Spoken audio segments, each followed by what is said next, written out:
think a couple things have happened that have made us even more distractible than we were before. Number one, when we talk about the root cause of all procrastination and distraction is an emotion regulation problem, our inability to cope with these uncomfortable sensations. Well, the world just got a lot more stressful. There's more anxiety, there's more uncertainty. And so if you are not well equipped to deal with discomfort, there are all kinds of people who will take advantage of your desire to escape. Some people drink more. Some people watch more news than is healthy. Some people scroll social media. Some people do all kinds of things that take them away from what they really want to do with their time. And if they're not careful, our emotions can get the best of us. And look, I succumbed to this too. I mean, when the world was really crazy back in March, all I was doing was watching the news, and it wasn't making things better. Be very cognizant of those potential distractions, especially when the world is suddenly such a more anxiety-producing place now with COVID, with people losing their jobs, with having to work from home, a lot of transitions, having to homeschool their kids. And so that's the first thing that changed. The second thing that I think that changed is when we work from home, we lose the structure that we used to have in our day. So there was a benefit that I think many of us didn't realize to getting up in the morning, making sure the kids are dressed, feeding them breakfast, sitting in traffic, taking them to school, going to the office, having our lunch meetings.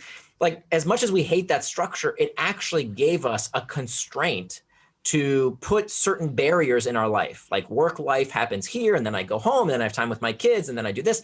And now that's all disappeared. In fact, I just saw the other day, I saw this article about how Google has seen this crazy exponential rise in people searching for the term, what day is it?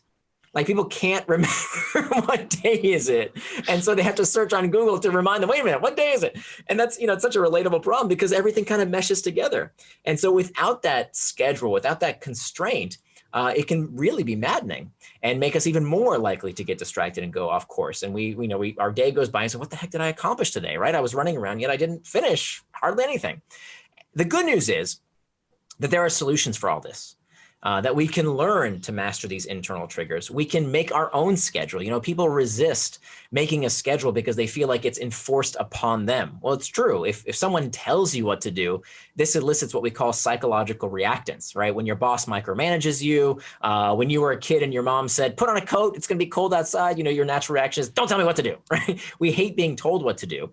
But if you are the one telling yourself what to do, it actually improves your sense of well-being, your sense of agency, as long as you are the one making your schedule. And this is an absolutely critical technique. If there's one mantra in the book that I want people to remember, I'd write this down.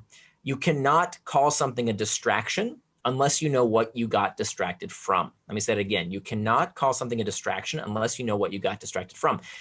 Everything is a distraction if you don't know what you wanted to do with your time, right? Everything is a distraction. And so this is no longer an optional practice. It is something that we have to do, is to decide in advance, how do we want to spend our time so that we can live according to our values.